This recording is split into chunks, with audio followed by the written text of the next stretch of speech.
And this isn't rhetoric when we talk about Irish unity.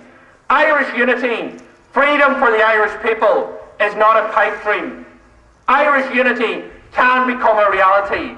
It is not just a dearly held Republican aspiration. It is also an economic imperative. And a united Ireland does make economic sense, and we know that better than most as we sit here straddling the border. Today, we know that the most pressing concern of the Irish citizens right now is the dire economic conditions that our country faces. Unemployment here in the south is at record highs, and Donegal once again outdoing the rest of the state. We see working families and those that have lost their jobs struggling to face ends meet. But during all this time, the government here in the 26 counties have no coherent plan to resolve this crisis. But what have they done? What have they done?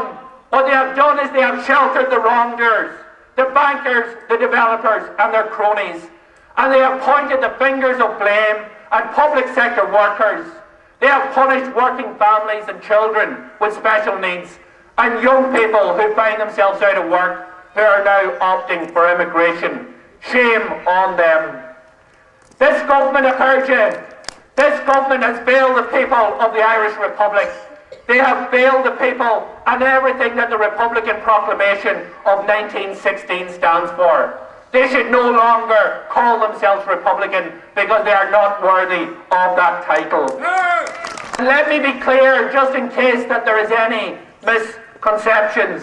A Fine Gael-led government will do no better. Indeed, they probably will do much worse.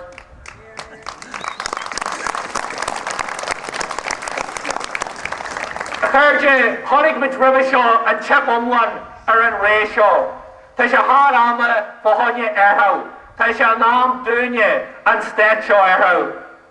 Through all of this, Sinn Féin offers a message of hope to the people of Ireland and a vision for the future based on economic recovery, based on fairness and based on an equal society. We have put forward practical solutions to create and protect jobs and stimulate the economy. We have prioritised the interests of the ordinary people of Ireland, the working families, those on social welfare, the struggling small businesses and those from rural Ireland. And the electorate here in the 26 counties has lost confidence in this government, and rightly so. And this government is running scared from this same electorate, and we can see that in their refusal to hold the Donegal Southwest by-election. But this government should do the right thing. This government should pack their bags, and it's time for this government to go. Akarja, the current crisis offers us an opportunity. It offers us an opportunity to reshape this state, and Republicans must be at the forefront of that reshaping. Outdated Civil War politics does not provide any of the solutions to our country's modern-day problems. Self-interested, May-Féin politics have failed Ireland. This is the time for the politics of Sinn Féin. Bígí Puirte sa nubber, agus bígí Puirte sa strahad, son an publicanas a hógar an teochanéireann. Sin an freagrach a déag na feirr agus na mré, a nuideag séideag agus na glúnta na dhé. To move towards our goal of Irish unity, we need to increase our political strength, north and south. Our next challenge is the forthcoming Westminster elections, and I urge all Republicans here to mobilise in the largest numbers possible to ensure the maximum possible vote for Sinn Féin candidates across the 6 counties, and I wish them from the podium at Drumbo well in those elections.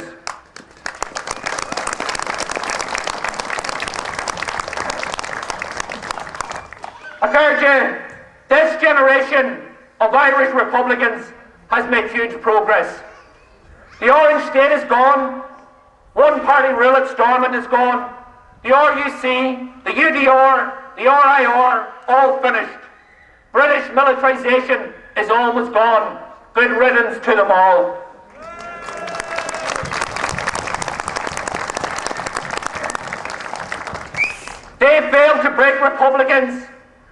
was internment and shit to kill and paid perjurers and death squads and prisons and censorship failed to break us.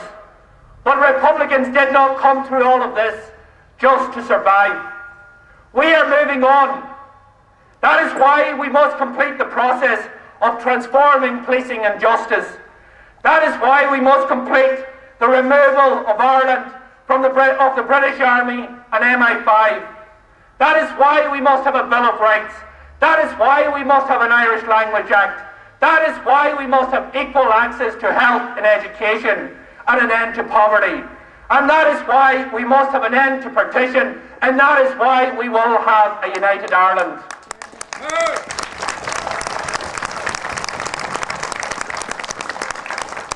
Every year, thousands of Republicans across Ireland turn out for commemorations such as this, to honour the sacrifices of those who have struggled and have fallen to free and unite our country.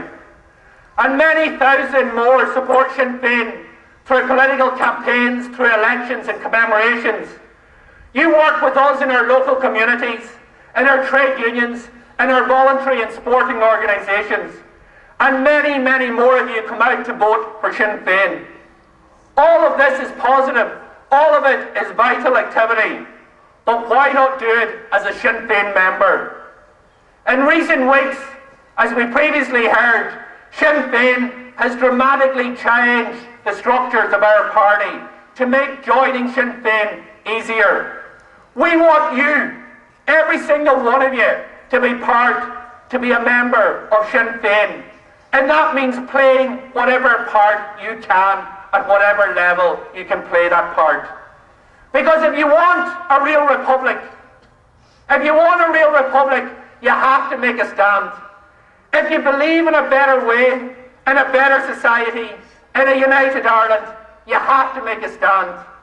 This Easter, we are appealing to you to make a stand. If you support Sinn Féin, become a member. I encourage you, this is the time for the Irish people to stand up for themselves, to stand up for each other, to stand by the Irish Republic. Together, we can build that republic, a unified, free Ireland that cherishes all of the children equally, an Ireland that takes its place among the free nations of the world. I encourage you, that is our destination. Join Sinn Féin on that journey. Biggie Lynn, Array Lynn Nakilla, Chucky Arla, or Michael.